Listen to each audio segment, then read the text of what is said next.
Hello and welcome Hey, how back. are you? I'm good. How are you doing? You know what? I am ready to talk a little bit more Marilyn Monroe. What do you Heck, mean it looks like suicide? I know. I put that in the trailer. I debated back and forth whether I should leave that in the trailer, whether I should not, whether and I went, no, no, you know what? This is what it is. This is her legacy. This is her story. And I'm just gonna leave that in the title. I know it can be kind of triggering for some people It got my but attention. it did. Yeah. So I was, you know what? Because we're gonna get down to the nitty-gritty of that in later episodes. So I was like, that's kind of where we're gonna end up tonight. So yeah, I just decided I was like, you know what, I'm just gonna keep it. There you But go. So, let me just welcome to say, the Monroe Files. This is Blake Smith. I'm Shelley Pruitt. Blake is going to tell us an amazing story this evening. And again, apparently, whenever the camera comes on, I can't speak. Just get used to it. that's okay. And we are everything vaguely paranormal. So yes, this is the Monroe Files. This is part two. Um, if you have watched the last one, I'll give you a little bit of recap just in case if you haven't. We are doing an in-depth deep dive into the death of Marilyn Monroe. I did not have that was my episode on August the 2nd that we aired. I did not have near enough time to go into everything that I wanted to. So I said, you know what? That's a teaser. That's your appetizer. Here's your meal. Here's your meal. And we have So dessert too coming. we do have dessert coming as well. So we're gonna give you a 3-course meal by the end by all time all this is said and done. So if you weren't with us on the last one, we'll catch you up to speed just real quick. So on the last one, we learned of the Kennedy's association with key powerful players that had allegedly helped him to win the candidacy and go on to win the presidency. Now to kind of The help mafia. the mafia, yes, to kind of help set this scene. The Kennedys were rising to political power, as we all know, by the end of 1959, 1960, beginning of 1960. And they were allegedly, as Shelley just said, connected to some very powerful underworld people like Chicago Mafia boss Sam Giancana, as well as the West Coast Mafia boss Johnny Rosselli. And in a bid to help him win that candidacy, either JFK himself or his father, Joe Kennedy, struck up a deal with the mafia to invade Cuba. Allegedly. Allegedly, we love the word allegedly. Um, allegedly struck a deal with the mafia to invade Cuba once in power to restore the mob run casinos that Mr. Fidel Castro had shut down. Now, during all this time, singer Frank Sinatra had weaseled his way into this little, I don't know, meeting of the minds. I don't know what the hell to call it. This Friendship. nasty little web. Yes. He's in it somewhere. Yeah. And that was with the help of Kennedy's brother in law, Peter Lawford, who is married to Patricia Lawford, And which that is boy got Kennedy's some sister. teeth on him now. I He just does. think here's Mr. Ed every time I see him. Yeah. Yeah. So Peter Lawford was the connection between JFK and Sinatra. And Sinatra would butter up the president by flying him out to the Cal Neva Lodge, which was Sinatra's casino that was on the border of California and Nevada. Um, Interestingly enough, it's so that he could have basically a casino and a business without having to pay the taxes That's right. portion of that. However, then at one point by the end of it, he had both states coming after him for you got to pay us, you got to pay us. Yeah. Like He thought he would be smart and he put his casino in the Nevada side where gambling was legal, but he put his business office on the California side so that he had his income coming from a different state. Well, normally you only have to pay income tax on that state. However, because all the revenues were being sent to the California side, California's like, excuse me, where's our cut? Nevada's going, wait a minute, yeah, the gaming commission says you got to give us our cut too. Yeah, it was good in theory, but not good in practice. yeah, yeah. Yeah, the execution was just horrible. The thought process was great. Yes.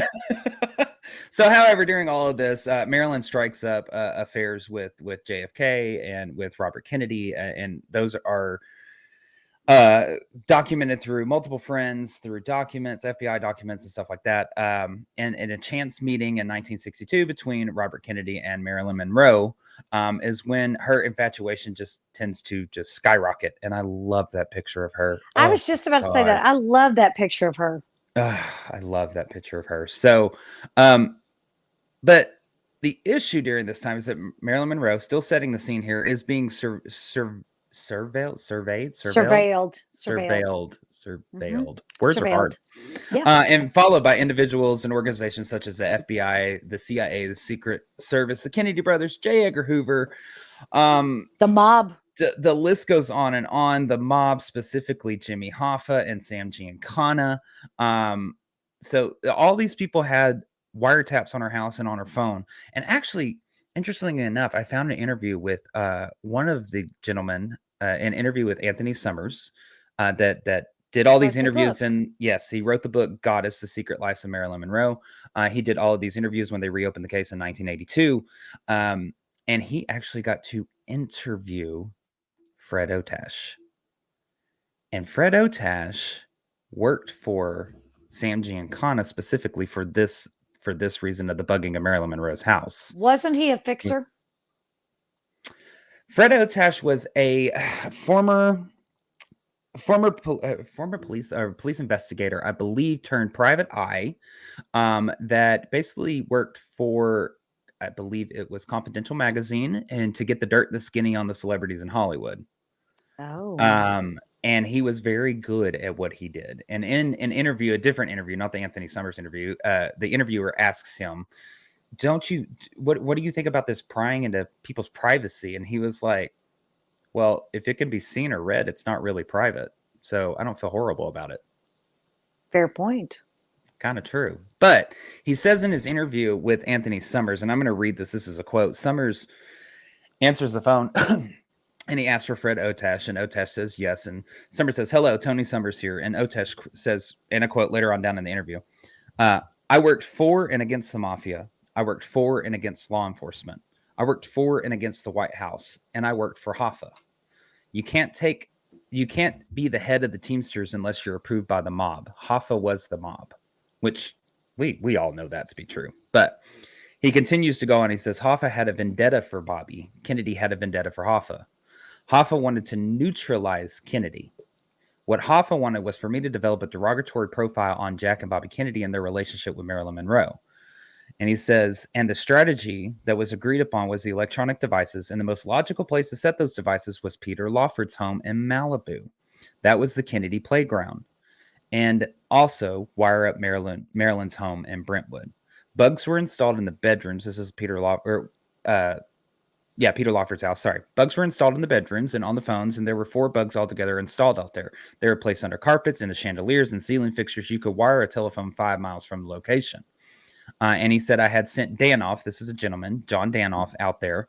And Summers says in 1961, being the year that John Danoff was listening to Marilyn Monroe with JFK. Otash answers yes. And Otash says, any conversation on the phone, Lawford's phone, some with Jack Kennedy, some with Bobby Kennedy, some with Monroe, some with other people, arrangements for meetings. They were going to be rendezvous with Jack Kennedy, Bobby Kennedy, and Monroe. So there were numerous tapes made of Marilyn and Jack at the beach house in the act of lovemaking.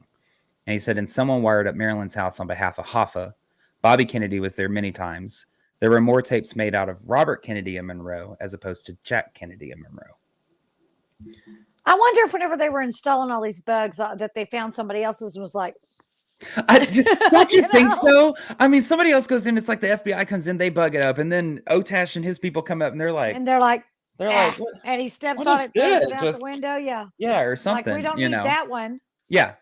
But apparently, throughout all these different tapes, there was 4 sets of different tapes of Marilyn Monroe's house. The FBI, the CIA, the Otash tapes, and the Hoover tapes.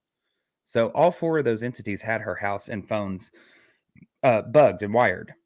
So yeah, I don't know how they didn't come across somebody else's wire and be like, they'd be like, what is this thing? Well, the phone, of course, is the most obvious to be bugged. Right. So if you could bug it because it was a landline for 5 miles away, maybe they all just had a bug in a different spot. I mean, the one you always see on TV and in spy things is they unscrew the microphone part of the receiver, put the bug in there and screw it back in so that anything you say is immediately recorded. But you could have tapped it into that line at any point. So maybe the rest of them didn't know the other ones were listening too. I don't know how they wouldn't, Maybe. though. I know. I don't. Yeah. You know how we hear clicks and all that shit on our phones all the Oh, time. yeah. So, Oh, yeah. I By the mean, way, FBI Joe, if you're listening, just go away. Just ignore this episode. We're going to say some just things that ignore make you this. angry. Yep. Yeah. So, with all of this going on, we get to the last weekend of July of 1962, and Marilyn had already been completely cut off from both Kennedy brothers by this time. JFK, after the Happy Birthday, Mr. President, Bobby Kennedy cut her off after a July barbecue event at Pat and Peter Lawford's house. The issue was that Marilyn didn't understand why, and she wanted an explanation from the Kennedy brothers themselves, particularly Bobby Kennedy, which was the most recent one. And Bobby had been an idiot through this whole matter. I mean, he became loose-lipped. He let top secret information fall out of his mouth at this event at Pat and Peter Lawford's house, and the information pertained to the H-bomb testing that he was going to be a part of with General Maxwell Taylor later on. I believe it was July 17th of 1962. And basically the morality of this bomb testing. And that ended up becoming subject of FBI document and Again, national remember what security. I said last time is that she wouldn't have known if someone wouldn't have told her. So maybe she wasn't the one with the loose lips. Perhaps it was one of the brothers. One of the brothers, or it could have been somebody else in that little devious circle. Yeah, you can't tell something that's a national security secret if no one tells it to you first. Exactly. I agree. Now, alleged, and I'm going to put a strong allegedly on this next point that I'm going to make, because allegedly Marilyn had also become, well, this is not allegedly, she had become extremely dependent on her psychiatrist, which was Dr. Ralph Greenson, by this time. Now, this is the alleged part. There are some very unfounded reports that state that the two of them, Marilyn and Dr. Greenson, were also having an affair at this time. But I hadn't really come across anything that pertains to the validity of that. Yeah, no other claims of it other than right there. Right. They're super close. Don't get me wrong, because you listen to interviews between his wife, his children about Marilyn Monroe. She become a member of the household. But I haven't ever caught anything that would be suspicious to me. Either that or they're just really good at hiding it. I'm just put that out there. But yeah, she was so famous and so watched and so photographed that had she done anything outside of, she's going to be noticed. She's not going to be invisible. She's not going to be able to go anywhere without someone seeing her. I mean, you would think there would be a photograph. We're talking days before she dies. I mean, this woman is at the absolute tip-top peak height Pinnacle of her career right now. So yes, she is the most photographed woman at this point. So, but I can understand how they would go on to believe that, because Dr. Greenson had kind of taken over aspects of Marilyn's life. He was saying things as to like which friends she could hang out with, what roles she should or should not take. Just kind of, in my opinion, going above and beyond the limitations of a psychiatrist. More of a controller than an advisor. Right. And he was also, we talked in the last episode about how her therapy sessions went. They were at his house. She was allowed to drink champagne, and the conversations she had with his children, being invited to dinner and having cocktails, all that kind of stuff. So they were extremely close. I can see how there could be rumors that would swirl that they are having an affair. However, I think they're unfounded, and I don't believe it to be true. I think that Dr. Greenson just kind of saw this woman who was wanting a family structure of some sorts, and he brought her into his home. Probably shouldn't have done it, because a lot of his colleagues later on were like, yeah, that wasn't the right thing to do. But it happened. And she felt really abandoned at one point in all of this, in between JFK cutting her off and Bobby cutting her off, because she had tried to reach out to him for some help. Well, he was out of the country at this point. And his son gives an interview that says, yeah, my father was out of the country when she tried to reach out for help. We were left here to kind of help pitch in if we could. But come to find out, Dr. Greenson was overseas in Europe talking about medical cases that he was a part of and the neurological or mental health issues that some of his patients were having, one of them being Marilyn Monroe. He never used her name. Oh, I was to say, that's kind of illegal to name her. Did he name her? But he did not. Okay. No, he did not name her, but he was very much using her diagnoses as presentations overseas, which is not out of the norm. Unusual. Right. It's not out of the norm, but if Marilyn had found out, which I've never found anything that says she did. With her paranoia that she has at this point in her life, I mean, God, that could have been so detrimental Right. to her situation. So, in these final days leading up to the lost weekend is where we're getting to, just kind of building this mental state that Marilyn is in. Marilyn becomes spectacularly erratic and was increasingly willing to talk to any journalist or columnist who followed her life or followed her. Um, and the affairs with the Kennedy brothers were proving rather useful at this point for other interested parties, i.e., Sam Giancana. He wasn't really interested in any other affair that she had had, but the Kennedy brothers, oh my God, yeah, we're particularly interested in that Political because control. we're trying to get dirt on them because Bobby Kennedy has launched a massive investigation into us and he's trying to bring us down, and we want to build the file against him. We want a reason for him to stop. Yeah. So not only them, but they were also her affairs with the brothers were also proving to be worrisome to many of those organizations that were listening in: FBI, CIA, Secret Service, etc. They feared that Marilyn was going to say or do something that could potentially embarrass the office of the presidency, or the office of the president. And this kind of got the FBI, or Hoover, really motivated to try and come up with more or less like kind of a smear campaign, if you will. Not as big as the studio did in the last episode, where they were like, "Oh, she's crazy," but just kind of little smear campaign.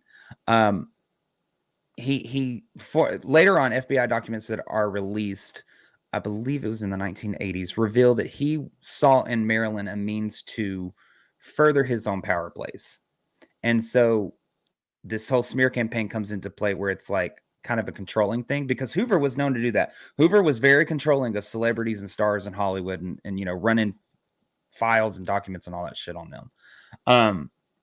Because there's a rumor though that Hoover is business partners with, I don't even know, is there a title higher than the king of all kingpins mafia boss Frank Costello? We're talking about a man the press called the Prime Minister of the Underworld. Sorry, I didn't mean to take that down. No, that would pretty much be like the the head of all the families, the head of, I can't remember now, it's escaping me what they called it, whenever they all got together, the word's escaping me. Yeah, the one who kind of runs the table that they all sit at. Yeah, I mean he was instrumental in making the mafia what it became. Basically the chairman of the board. He's the one who runs it. Yeah. So he is allegedly business partners with Hoover in a racetrack in Florida, and this is a man who also got the private audience with Hoover himself on multiple occasions, and that is documented on that. And we got to do an episode about Hoover because Hoover's a dick. Hoover was a dick. He is a dick. He is a dick, but he is fantastically interesting, and he had his finger in every pie in Hollywood, in politics, in the mafia, in other countries. He had his finger in every pie, and he was taking full advantage. So I have no doubt that he was in partnership with the biggest mafia dude that there is.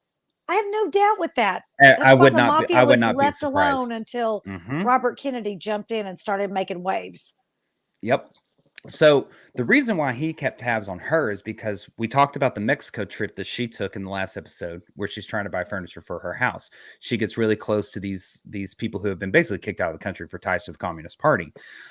Those people that are living in Mexico that she is, I guess, parading around. Where was I trying to go with that? Carousing. Carousing. That's maybe. And parading. Yes. Carousing and parading together. So parading. I knew what you meant. I was right there with you. But parading around with these people spoke to Fidel Castro's people. So could it have gotten out? A possible attempt of assassination on Fidel Castro's life? Is that why the Bay of Pigs invasion? These questions come up. Fidel Castro was conveniently not where he was supposed to be on the day that all of that was supposed to have taken place. Yep. Very well could have. And so if it got back to him and his people, of course, the attempt on his life could have been thwarted. But that was because that was a move that was heavily needed to restore those mob-run casinos in Cuba. Well, if Frank Costello and Hoover are business partners, well, of course, that's going to benefit Hoover in the long run if Fidel is taken out and the mob-run casinos are restored. So you come full circle on that pretty much, with JFK and Robert Kennedy. And then you have Marilyn just smack dab in the middle of it. But the reasoning, I guess you could say, behind the Lost Weekend taking place is because had Marilyn decided, we knew she was going to want to go to the press, not as much so before the Lost Weekend as it was after the Lost Weekend, but had she told everything in the phraseology that she was threatening to do, she would have brought down her psychiatrist, part of the medical establishment, many of the Kennedys and their own powers and ambitions, the office of the presidency, including powerful people in the FBI, CIA, Secret Service, as well as the mafia. Shaking the infrastructure of the company, of the country. Big time. Because Marilyn searched for these powerful and eminent men in her life. First husband, James Dougherty. Second husband, Joe DiMaggio. Third husband, Arthur Miller. All the way through her alleged acquisition of Rat Pack lovers, including, one of them being an alleged affair with Sinatra. All of these relationships were always conducted on her terms. And she was okay with that. Also with, her conquest of casting couch directors, if you will. It was always on her terms. But now the men in her life were using her and playing with fire at this point because she has become a liability. She's got loose lips and she's tired of being used and seen as this plaything. And I believe what she did was make a threat, and that threat cost her life. So at this point, that's how many people you have mad at her. All of these establishments, all of these massive organizations. So going into the Lost Weekend, which is July 28th and 29th, which we're going to discuss real quick. This is a time when not much is known about what really transpired over this weekend that threw Marilyn into a tailspin. Up until pretty much recently, some things have come to light with the Anthony Summers interviews, as well as an interview with, I can't remember his first name, his last name is Grieco, comes forward and says, no, I was there. And when they're like, oh, were you? He's like, yeah, here's a picture, and hands him a picture of him being hugged by Marilyn Monroe while at the Cal Neva Lodge. So what ends up happening is that this convergence and clash of power and key players in her life come together on this weekend, with her as the centerpiece and the pawn. And it's organized by Frank Sinatra. He invites Marilyn out to celebrate the new deal, the new being reinstated with her contract for Something's Got to Give, and the $1 million contract. Basically, he invites her out. He wants to celebrate that. That's what he says he's bringing her out for, and discussing the movie project as well. Mm-hmm. That's the ruse. And at first, she wasn't really wanting to go, but Dean Martin was going to be performing there. And I thought I had a solo picture of Dean, but anyways, I'll throw this one back up. Yeah, and they were good friends, right? They were very close friends, correct? Or do I have him confused with someone else? No, they were, because they had worked on Something's Got to Give together. It was him, Marilyn Monroe, and Sid Charisse. And he refused to continue going on making the movie after she was fired and let go. Because he said, I'm not going to make it with anybody else but Marilyn Monroe. So he was there. She really wanted to talk to him about resuming Something's Got to Give, as well as another movie project. So she was like, you know what? I'll go. That's fine. He was going to be performing there, so he's going to be there anyways. Sinatra had also invited Pat and Peter Lawford as well. And even though at this time we talked about the fight that Sinatra and Lawford had about Kennedy not staying his place, they hadn't spoken since. This is the first time he's spoken to him since about March of 1962. So 5 months he hadn't spoken to him. He's like, hey, I need you to come up here, and basically come hang out with us. Also invited was Gloria Romanoff, which is the one on the left, not her husband. She was the restaurateur that owned Romanoff's that they were always hanging out at. And Marilyn was actually surprised to see another face there, that she wasn't expecting, and that was the face of the one and only Sam Giancana. He was also there. Sorry, I keep clicking off of that. Keep bringing him down.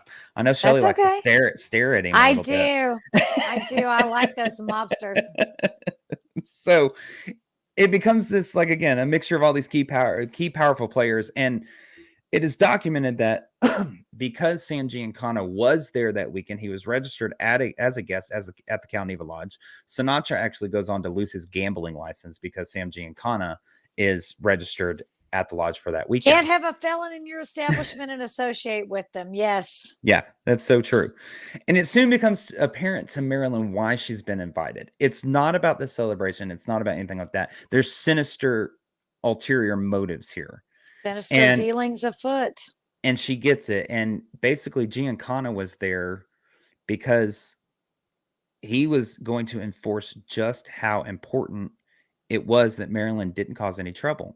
Because if Marilyn had caused trouble, he made it very clear that trouble could be dealt with. So a former employee has this is alleged.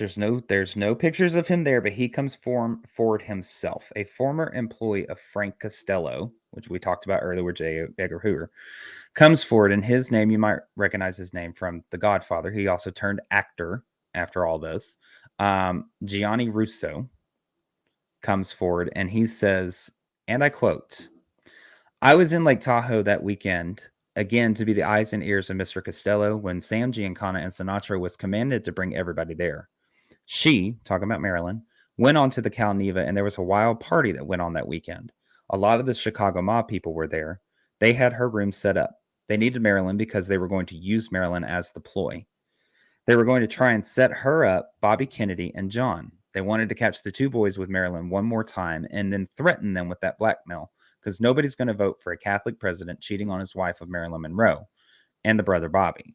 They thought they would photograph Marilyn with John and Bobby, but John didn't go. Something happened. He didn't come, but Joe came. Joe and Bobby came. So that's what the whole meeting was about. They wanted to do it their way, blackmail them, show them these pictures, and say, now invade Cuba. Kill Cuba." So she's being set up. It's essentially, from his firsthand account, she's being set up because she's having this affair. They're going to catch him with their pants down. She's bait for the fish. And then they're going to go, okay, look what we got. Now go after Cuba again. Make it happen. Because they already failed once with the Bay of Pigs. So Marilyn figures all this out. She ends up trying to turn to the one man she could always count on, the one that always rescued her from every freaking situation that she ever really caught herself in. And that was Joe DiMaggio. And Gianni Russo comes back and he says, next thing you know, she calls Joe DiMaggio, who's in San Francisco. She asked Joe DiMaggio to come and get her, and he didn't. And it was the one and only time that DiMaggio didn't or couldn't get to her to be able to get her out of the situation. So does DiMaggio ever address that as to why he didn't or couldn't come? So the only thing that I was able, because I wanted to try and figure out the end of that story, why didn't he come? The only thing I was able to find was there was a employee that was there at the Cal Neva that weekend who said that he went outside after Marilyn had attempted to call Joe DiMaggio. He went outside some odd hours later. I mean, well later. Enough time for DiMaggio to get there. And he had seen Marilyn sitting outside by the pool. And when he looked up on the hill just past the hotel, he could see what he made out to be Joe DiMaggio looking down at her from this hill. I don't know what the validity behind that is. That's why I didn't really throw it in. It sounds kind of like unless he's got binoculars, you ain't gonna be able to tell who's standing on a hill. Exactly. I mean, people say they see Bigfoot up on a hill, but you zoom in, it's just a really dude who needs a shave. Exactly. You know? Yeah, that sounds a little far-fetched to me. Exactly. Now, there is a photographer's wife that comes forward later on that allegedly claims, or not allegedly, but does claim that these photographs were allegedly taken and that she had seen them. And what it was that it was Marilyn down on her hands and knees, and Sam Giancana was basically riding her like a horse. She was naked. And that is a very obviously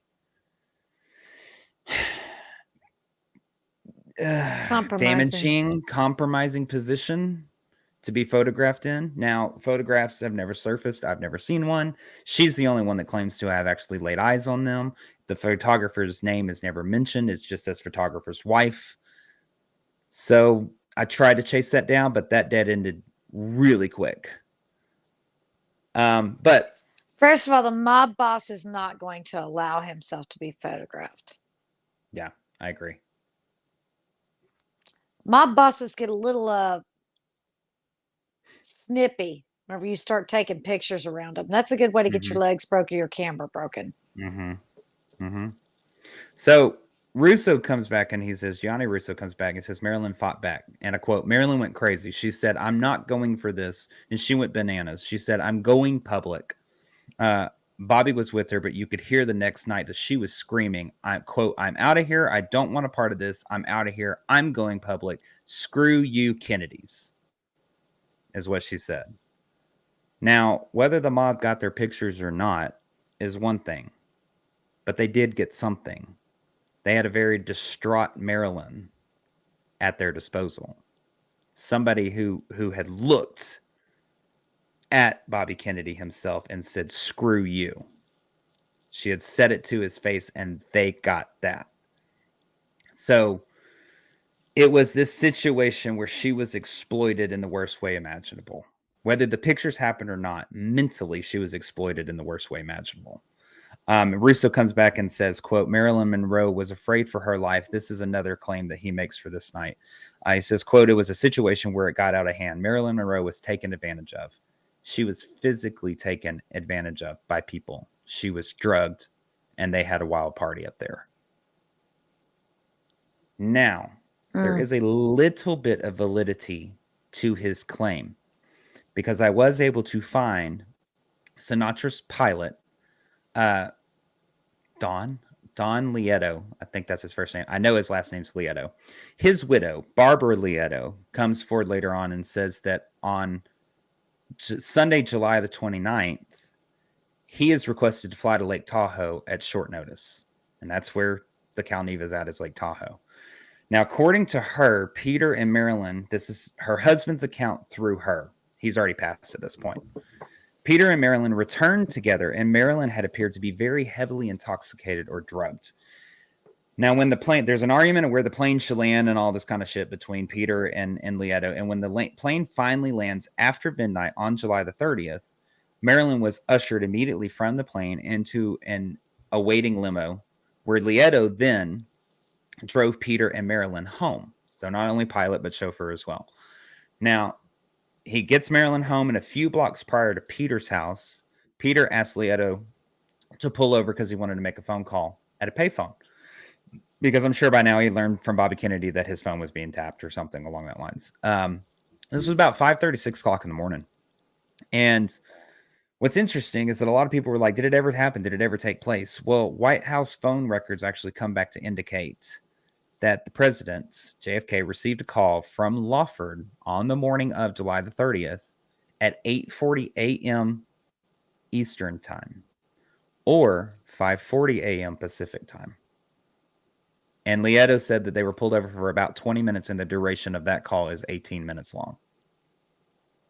So I believe what had happened was, although we'll never know what the phone call says, obviously, I think that the Marilyn problem had reached this crucial impasse. And I think that's what he was warning the president about. Look, she said, screw you, Kennedys, to us. We're in trouble. So the following days after she gets back from the Cal Neva, Marilyn places, I try to go really in depth with what happened the last week of her life. Those 4 days, 5 days prior to her being found dead. There's not a whole lot that's documented other than Marilyn placing several calls to a lot of different individuals for varying reasons. They go into account of, she was talking about the press conference that she was going to go public with on August the 6th. She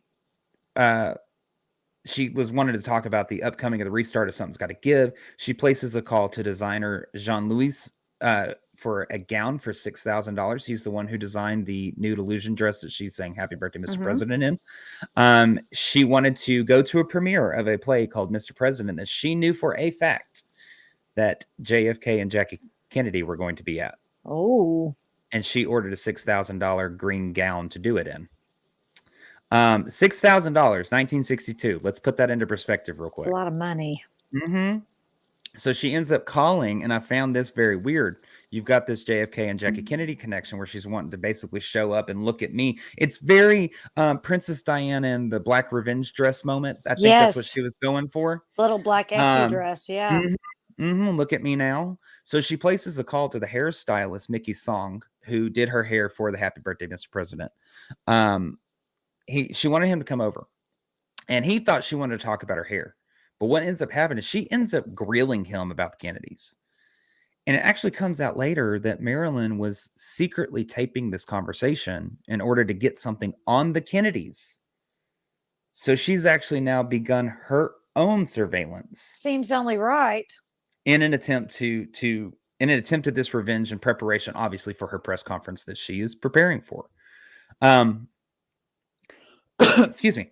Now, here's her fatal flaw, though. There is a time frame at the end of July that Marilyn attempts to, from the time that Bobby cut her off until the last day that she's alive, basically, Marilyn attempts to reach out to Bobby at the Department of Justice a total of 8 times. That's what her phone records show. The last one being is that she calls him to speak person to person, and she doesn't get him. So I'm assuming it never clarifies. I'm assuming she tells whoever answers the phone, a secretary, whoever, look, I'm going public with our affair. If he does not call me back, I'm going to let the world know that I'm having an affair with him.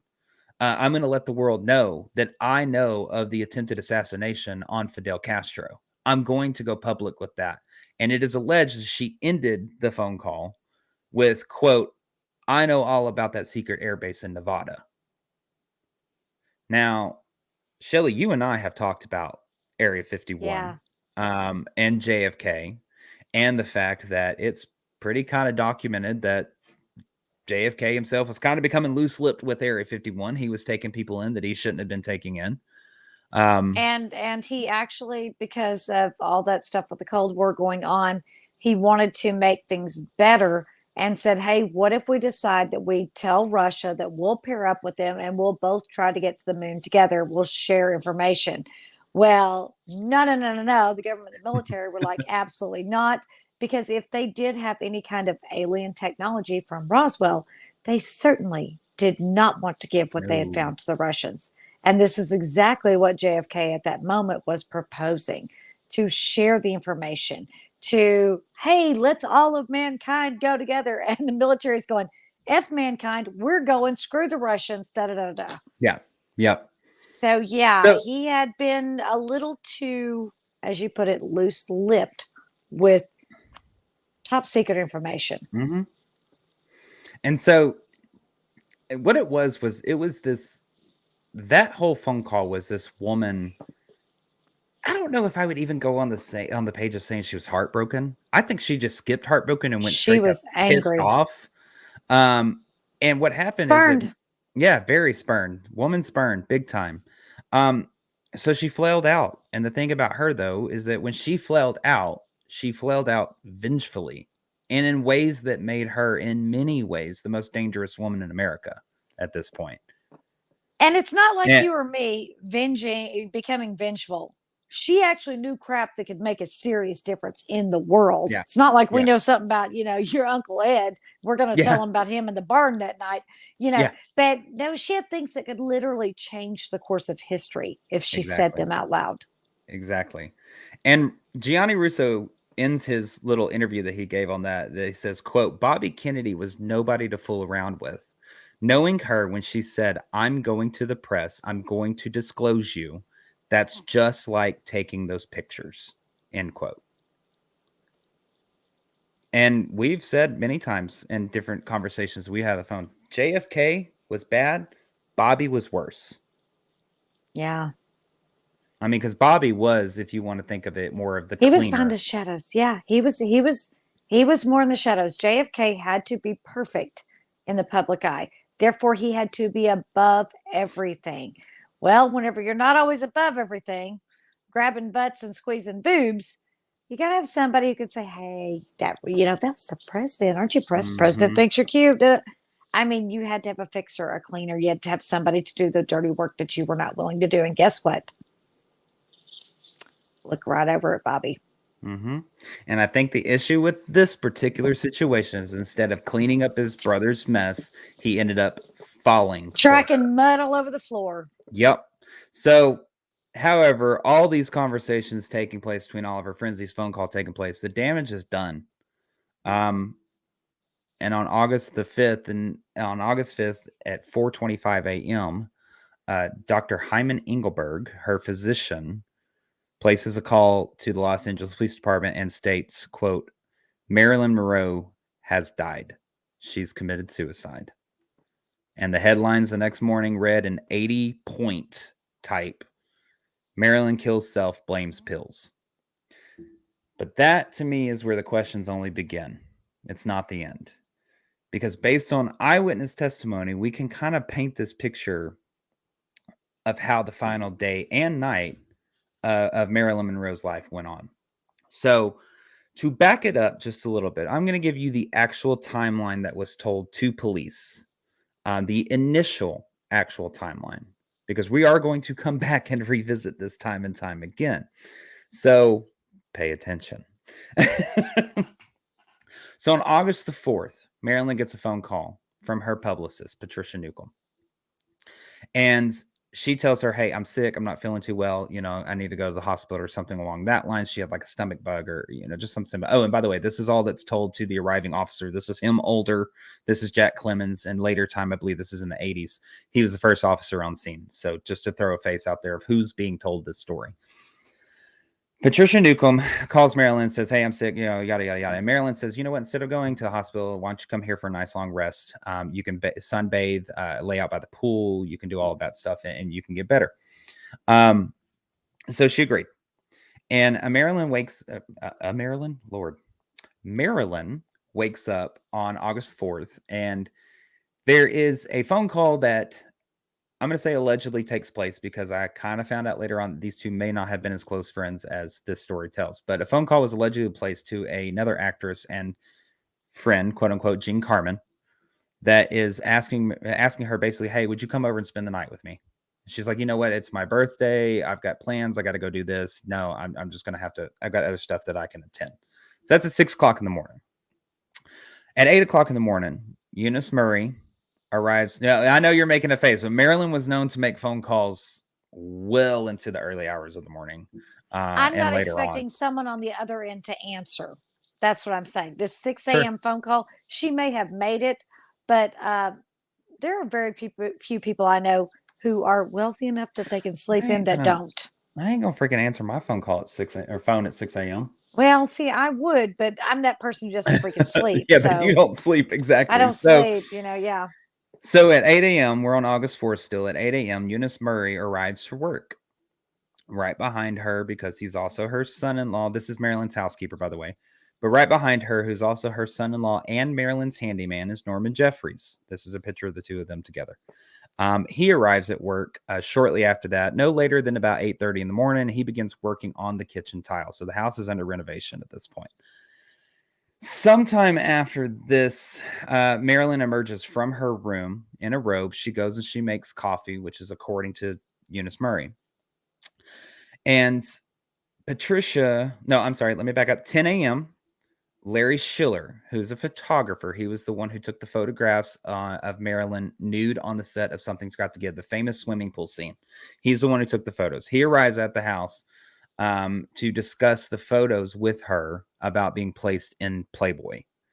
He's wanted to try and go this route again, which we already heard about. We already know about the Playboy fiasco with Marilyn, how she was jacked out of all that money with Hugh Hefner. But anyways, and around 12 p.m., Patricia Newcomb finally arises from sleep. 12 p.m. She's not feeling good, whatever. But there's a disagreement that takes place between Pat Newcomb and Marilyn. And the dispute was, this is what the police were told, the dispute is over to the fact that Pat was able to sleep a full night's sleep worth of rest and get all this needed rest and whatnot, and Marilyn can barely sleep, if any at all. That's apparently what the disagreement was, and they kind of part ways for the remainder of the day. But Patricia starts gathering her things to leave because they had this argument. They're not going to hang out anymore, whatever.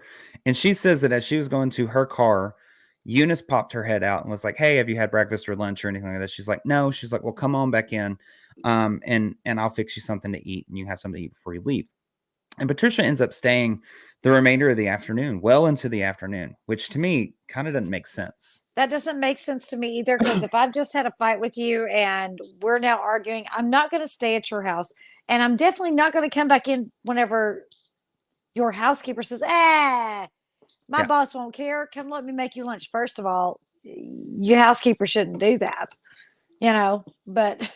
No, I agree. Yeah, that doesn't. And even if they're really good friends, unless the proprietor of the home says, "Hey, come in." Yeah, and they were very close. Yeah, but unless the owner of the home says, "Wait, stay, hey, come here, let's chat." No, you go ahead, you get out if there's been that kind of an argument.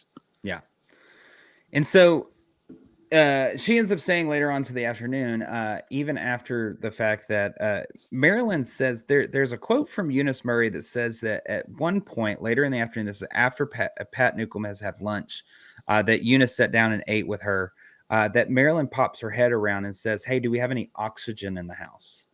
Now, Eunice didn't think anything about it, but back then, oxygen was used to cure hangovers. It was a form of being able to cure hangover. And so she made a phone call to Dr. Greenson, and she calls him and says, Marilyn said something about oxygen, and he's like, "Don't worry about it. I'll go ahead and come right over." And that's Dr. Greenson. So he shows up at the house at about 4:30. Now, I haven't ever been able to find anything that he was lugging oxygen or anything like that. But what takes place after that is that he goes back into her bedroom. Marilyn's in her bedroom. She has not come back out yet. He goes back into her bedroom. They have a 2 to 2.5 hour therapy session in her bedroom. And when he comes back out, he walks up to Eunice. This is Dr. Greenson, walks up to Eunice Murray and asks her, he says, "Hey, do you mind staying the night? Or are you going to stay the night?" And she was like, "Yeah, okay, I will." And Norman Jeffries says, "If you need me to stay with you, I'll stay with you as well." But he turns to Pat Newcomb and he says, "Aren't you leaving?"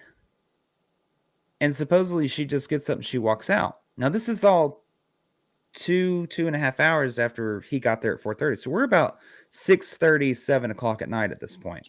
Someone who was mad, who was going to leave, comes back in to eat dinner, and 6 hours later is still there. Yeah.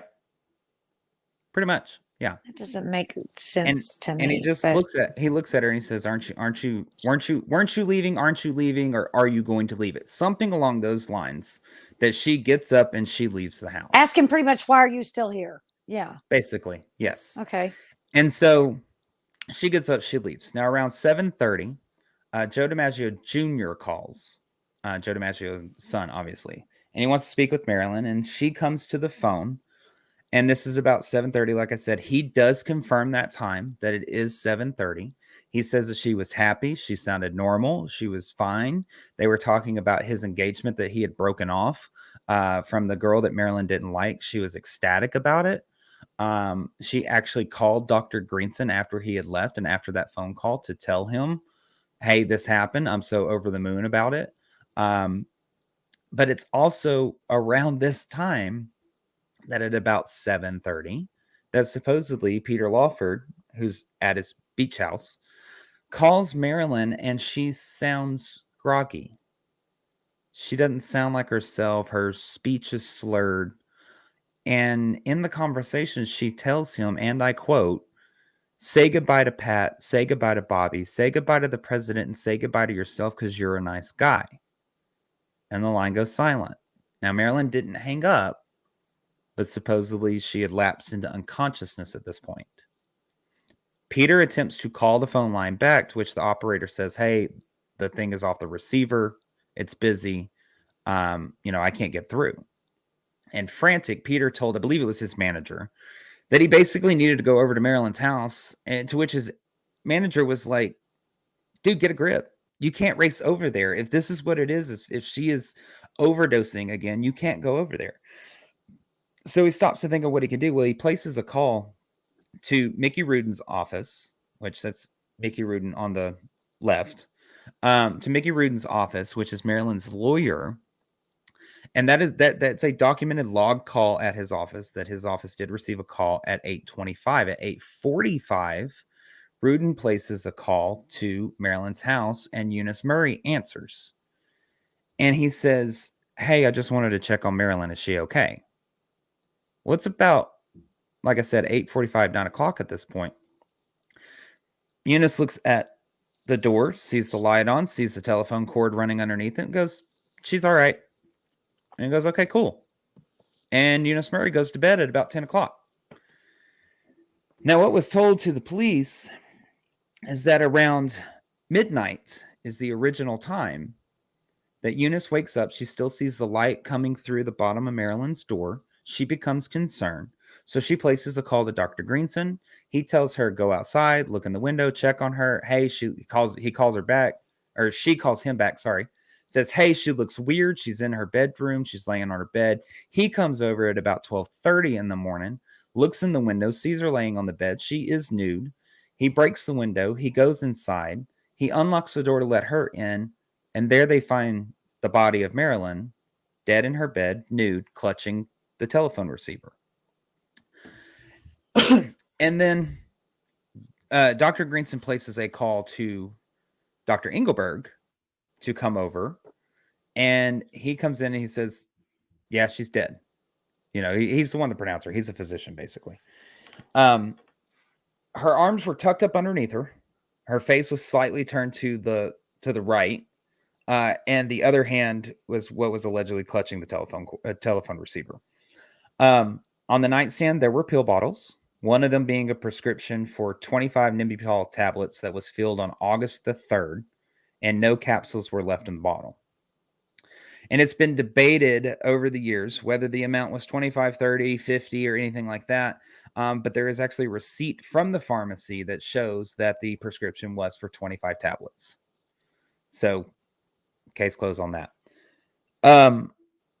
Probably the strangest occurrence to me for the entire night of the timeline is they say Marilyn's pronounced dead at 12:30, shortly after Greenson arrives and Engelberg arrives and all that stuff, pronouncers. The phone call to the police is not placed until, and it is logged at the Los Angeles Police Department, 4:25 a.m. There's a 4-hour gap between them finding her and Jack Clemens hearing Marilyn's committed suicide. She's dead. You need to get over here. So he goes over there. And this is kind of what he sees upon his this is his first-hand account of arriving to the scene. He drives over to Helena Drive in Brentwood. He's radioed for backup. Upon arriving at approximately 4:40 in the morning, he notices quite a few cars parked at the residence, and there's a sound of a dog barking. He's very descriptive. Like that's what, and Marilyn did have a dog. The dog is in the picture here. That's Maff, her. I don't remember what he is, but anyways, he approaches the door and he knocks. He states that he heard muffled conversations that were taking place behind the door, and a full minute lapsed before Eunice Murray came and answered the door. She had confirmed that Marilyn had committed suicide, and she led Jack Clemens to Marilyn's bedroom. Now, when he walks into the bedroom, Clemens states the first thing that set him off was he felt he hadn't walked into a suicide scene, but rather a staged room to appear as a suicide. He had felt that he walked into... A police officer said that he felt he walked into a homicide, is what he said he felt. Because inside the room was Marilyn on the bed. Also was Dr. Engelberg. I'm going to throw these pictures back up so we can put faces. Also Dr. Engelberg, as well as Dr. Greenson. These two men, her psychiatrist, which is the one pictured here, and her physician. And he begins to inquire about the body, whether it had been moved or not. And both doctors say, no, it hasn't. He took notes that... Sorry, I just lost my plate in my notes. Um, that's right. He took note over Marilyn's body over other suicide scenes that he had seen that had to do with overdosing. And the victims that he had walked into with suicides of overdosing, especially ingestion, was they would go into convulsions and vomit and would leave their body in very contorted positions. He notes that Marilyn's body was what he called the soldier's position, face down, face slightly to on the left. He says on the left, laying on the left, and both arms down beside her, and her right arm slightly bent, and the telephone cord running underneath her. This is the hand. The right hand is the one that's holding the receiver. One thing that he said that caught his attention was when he asked about how Marilyn took her medicine.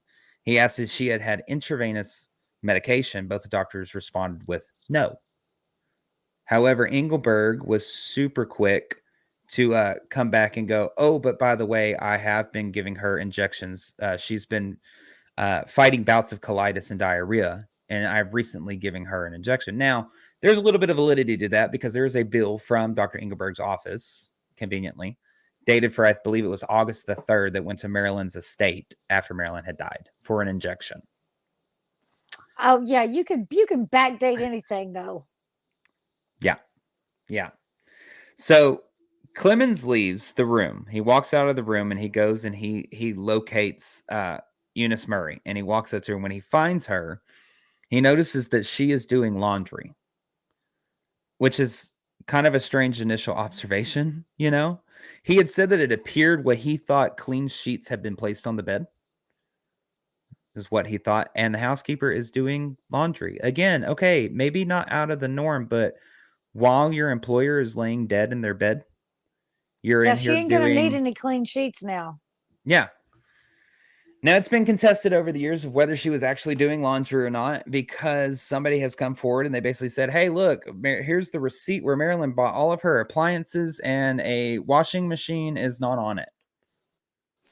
I don't understand how that gives That doesn't validity mean she to didn't there's no have one washing already in the machine. house. I mean, Yeah, no, because that doesn't mean there wasn't one in when the house. buying, And to start that big, it's gonna have a washing machine. yeah, well, when buying appliances over the years, I have never bought all of my kitchen appliances with my washer and dryer because they're never as a set. It's always the microwave, the stove, the fridge, and the dishwasher are always the set. Washer and dryer are not included. You Yeah, know, that's a separate so receipt, fool. yeah, exactly. So who's to say she didn't pay cash for it? There is no receipt. Who knows? You know, my favorite thing to always say is the absence of evidence of a washing machine receipt is not evidence of the absence of a washing machine. That's right. So just going to go ahead and say that. And Murray, he starts asking Murray about the timeline and all that stuff, and we've already covered that, what the initial timeline was, what she says. Woke up at 12, found couldn't get in, called Dr. Greenson, blah blah. She goes through that whole thing again. Now when pressed further, basically he was like, what did you do for 4 hours? Why did the call take 4 hours to place? And he started pressing her about that, and all she kept saying was, I had things to do, quote unquote. I had things to do. And of course, first was place a call to Norman Jeffries, her son-in-law, to come and fix the broken window because the window was not broken whenever everybody arrived. So the window gets replaced first and foremost. And then secondly, when she's pressed even further about this, like, what did you have to do? What was so important? Your employer has just died. Marilyn Monroe has just died. What did you have to do? She explained about having to gather up her things because basically Marilyn was dead. She didn't live there, but she had a lot of personal things. And she knew there were going to be hundreds of people. She didn't know she was going to be able to get back into the house or not. Now, he noted that, yeah, there was a basket sitting over there full of her stuff. So, I guess he was like, okay, I guess she picked up her shit for 4 hours. I don't know, So he's like, all right, I got her statement. Let me go back into this bedroom with these other two jackasses. So he returns to the bedroom and he asks them, what the hell was going on for 4 hours? Why'd you take so long? Both of them basically go, we were just talking. He presses them further. They simply shrug their shoulder and kind of look at him. And the hard part about it was because due to patient-doctor confidentiality, He can't ask, what were you talking about? they didn't have to answer him on what that they had spoke about. But he did keep pressing the matter about the 4-hour window, to which he got a response of, well, we had to wait for the studio clearance before we could do anything. So basically, public relations at the studio had to know Marilyn was dead before the police could be notified that she had died. I find that very sketch. I don't really think that's how that works. Yeah. I think the studio probably wants a heads up, but they probably also would like, we don't want to be involved in a scandal. Call the police. Exactly. So he goes, okay, that's the answer. He's like, had to wait for studio clearance, whatever. So he's noting all of this in his brain to put in his report later on. And he starts looking for a drinking glass or a drinking vessel of any sort so she could have taken these pills. And he notes in his report, there was no drinking glass when he initially went through there. Not only that, but he noted that the fact that the water to the bathroom that's connected to Marilyn's room was turned off because, as we know, the house was undergoing renovation. That's Norma Jeffries. He was working on kitchen tile. Her whole house was going under renovation at this point. So you have other people that will corroborate that later on in later episodes where it gets super interesting. But we will continue with the original timeline. So Jack Clemens ends up getting relieved at the scene. In comes, and I could not find pictures of them. I tried very, very, very hard. Sergeant Robert Byron and Lieutenant, I believe, Grover Armstrong was his name. Yeah, Grover Armstrong. And also a member of the press, which is veteran Hollywood columnist James Bacon. And I do have a picture of him, I believe, that I can show you. Nope, I lied. Just kidding. Couldn't find one of him. He lies. He's like, hey, I'm part of the coroner's office. And he actually gets in. He states his initial view of the body is that it was laying as those witness prior had described it. But in his note, he's the only one that says that there was no telephone to speak of. Now, whether they had gone ahead and moved it, the telephone cord and all that stuff, but you wouldn't think they would until somebody gets there and is able to take pictures. But they'd already fixed the window. They had already fixed the window. Yeah. So he does state that there wasn't really a telephone. That's his initial. See, now this would be my next question. Did you see one in the room? See, and that's the interesting thing to me, because if you actually look at the crime scene, I'm calling them crime scene photos. Yeah. You don't see a phone. You don't see a cord. You don't see anything like that. Now, the phone was actually anchored in another room, and she would drag the cord into her room. She would. It's very possible that it could have been taken back and put back where it belonged. It's very possible. Yep, definitely not ruling that out. So yeah, that is possible. But again, why would you move? Why would you move anything? If everything's on the up and up, why would you move anything? Exactly. I agree. So he also noticed that her nails are very unkempt. Thank you. Unkempt and dirty. He actually notes that they're dirty as well. So he's the only one to actually note that as well. So I found that very interesting. And he did get a very good look at the body, is what he says. If he could see her fingernails, he would have had to. Yeah. So Sergeant Byron states that upon his arrival, Marilyn's attorney, Mickey Rudin, let me throw up some pictures for you again. Marilyn's attorney, Mickey Rudin, her publicist, Patricia Newcomb, as well as the son-in-law to Eunice Murray, Norman Jeffries, are at the house. Now, Clemens didn't see any of them, but he did note a large gathering of cars. He also says in his report, no, I didn't go through the rest of the house. I probably should have. He owns up to that fact. But that also tells him they were probably in another room that he didn't go and check. However, despite that, we'll get into that later on. When they get there, they start interviewing Eunice Murray. And Eunice Murray tells them the exact same thing that she told Clemens as well. However, this same night, 30 minutes, 45 minutes later, when she's asked again, all of a sudden the timeline is now, she woke up and saw the light on under the door at 3 a.m. instead of 12. And that Dr. Greenson did not get there until 3:30. And that Dr. Hyman Engelberg did not get there and pronounce her dead until about 3:50. So now, in the same night, when asked by a second set of investigators or officers, the timeline has shifted by 3 hours. And I think that that's because they were so freaking pressed on the 4-hour window by Jack Clemens. And it does end up saying that when they're interviewed again, Dr. Engelberg and Dr. Greenson the next day reiterate the new timeline of a 3-hour shift. So it wasn't a slip of the mind or anything like that. They are now adamant that it was 3 o'clock in the morning when they had initially been told it But was 12. all of them, Exactly. Yeah. all of them changed the Changed. timeline at the exact same time. Yep. After all of them had initially given a different timeline. Yep. Exactly. I don't buy that. Mm-hmm.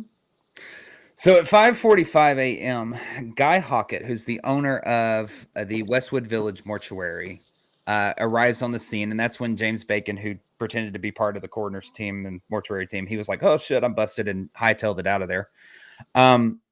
He notes, number one, by this time he had to fight through a crowd because when Jack Clemens radioed for backup, it got out to the press. Paparazzi was already growing, and there was a huge crowd outside Marilyn's house by this point. So he fights his way through there. He goes inside. He's there to collect Marilyn Monroe's body. And he noticed that, quote, rigor mortis was advanced and she was not lying quite straight, and it took about 5 minutes to straighten her out. Now, we all know, I think we all know, that rigor mortis is used in placing time of death for an individual when circumstances are unknown. And they also place that with... And that's the rigidity of the body for anyone that doesn't know. Correct. Yes. So rigor mortis is the rigidity of the muscles, how they go through the rock hard stiffening and then relax. The algor mortis and the liver mortis. Liver mortis, I believe, is the temperature. Algor mortis is the pooling of blood. And all of that can help to determine position and all of that stuff. I should have put that in my notes because I might have told y'all algor mortis wrong. But anyways, rigor mortis is what we're going to focus on for right now. So he gets there. And here's basically an hour by hour breakdown of rigor mortises. Rigor mortises. I'm telling y'all, I can't talk right now. Rigor mortis according to mortises. According to multiple medical sources, hours 0 to 8, rigor mortis is only noticeable in the small muscles of the first 2 hours. After the second hour, the larger muscles and joints are affected, and the muscles are still mobile. It starts in the face, is what they had said. Hours 8 to 12, muscles in the entire body gradually become stiff and immobile. Hours 12 to 24, by hour 12, rigor mortis is complete and the entire body is immobile, which lasts from 12 to 24 hours post-mortem. Hours 24 through 40, rigor mortis starts to fade, starting with the lower body and moving upwards towards the head. The muscles soften. Second, flaccidity starts, and eventually rigor mortis ends and putrefaction begins. That is what happens when a body dies. Now, based on the hours of rigor mortis that we just talked about, the time Guy Hockett arrives is 5:45. And he states that her body was beginning to stiffen. And Guy Hockett... Which happens between hours 6 and 12. Which happens between 8 and 12 hours. So he turns around, he says, basically, she died based on the rigidity of her muscles, 6 to 8 hours earlier.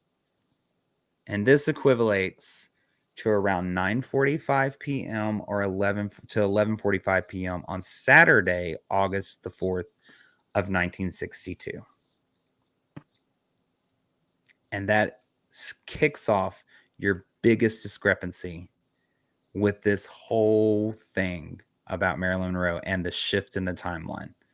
Because the science doesn't lie. Science the people can lie all day long, but you can't fake rigor mortis. You can't fake the liver temp. You can't you can't fake where the blood pools based on how you're laying or how you're sitting at the time of death. Exactly. You can't fake that. And it's 6:30 in the morning. Marilyn Monroe is finally wheeled out of her house and into a waiting van and taken to the Westwood Village Mortuary. But we now have the first two major inconsistencies and discrepancies with the night that Marilyn Monroe died. Because, like you just said, science does not freaking lie. And you also have a 3-hour time shift that's told from one investigator to a second set of investigators.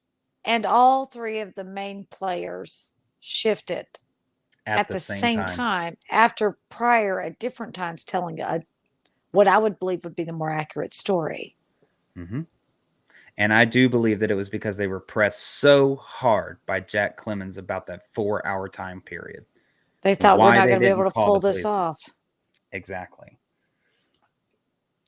So, next time on the Monroe Files. You know how bad I want to start discussing this. You know this. We can, I mean, I think I have a new theory. Okay. Well, you can tell me because we're going to have a whole episode over our new theories. Okay, so something that stuck with me, and you know me, I'm all about the details. Like when we had our discussion about last night's episode about the phraseology of the two things. Something stood out to me that her fingernails were dirty. So now you might ask, why is that important? Someone who is that polished, that put together, that is that, concerned with her public appearance, her public persona. She probably had someone who made sure that she was perfect whenever she walked out of the house. Those fingernails being dirty, I can tell you right now, my fingernails are not dirty. And I am definitely not Marilyn Monroe. My fingernails are not dirty. Mine aren't either. Mm-mm. So how do you get your fingernails dirty? Now, we know she hasn't left the house, so she hasn't left her bedroom most of the day. That tells me that was a scuffle with someone. That perhaps her fingernails being dirty could have been a scratch or a, hey, get away from me. And again, there's a theory about who may or may not have been there. And there was a shouting match that may or may not have ensued. So are you going to read the coroner's report to us? Yes. Okay. I would be very concerned because most people who take a lot of medications, especially ones that could potentially overdose them, they tend to scratch at themselves sometimes. And in scratching at yourself will put things underneath your fingernails, dead skin cells, that kind of thing. I would be very curious if she had any scratches that were visible on her or anything else. Or could she have been at one point defending herself from something? Yeah. Those dirty fingernails interest me. So I will tell you that we're not going to get to it on the next episode, but the next time on the Monroe Files for part 3, we are going to be going into Marilyn Monroe's autopsy and the autopsy results or lack thereof, and as well as the coroner's report and the 2-week investigation that follows her death. And that is where a lot of this is going to come into play. That really puts this down to why I entitled this episode, It Looks Like Suicide. I know you ain't gonna let me discuss it yet. I'm gonna come up with all kinds of good rabbit hole theories, people. I have to build this story for you. I have to tell you behind the scenes. You know how much I want to jump in and start discussing this. I know. I'm getting better at self-control. You are, and I'm very, very proud of you for that. You should. It's real hard. I will tell you what. You can tell me everything that you want to tell me on the phone, okay. But we're not discussing until we get to discussing. Okay. Because we're going to take y'all on this journey. We're only on part 2 of part 6. We're going even further in depth at the death of Marilyn Monroe, her autopsy, the coroner report, the 2-week investigation. We will be revisiting the timeline later on and all the inconsistencies with the timeline, as well as new revelations that have come to light since 1982, all the way up until 2019. And child, you ain't going to believe who shows up in the timeline. So with that, as always, for my friend Miss Shelley Pruitt, thank you so much for joining me tonight for part 2, Shelley. My name is Blake Smith. We are Everything Vaguely Paranormal, and we will see you for part 3 later on. Bye, y'all.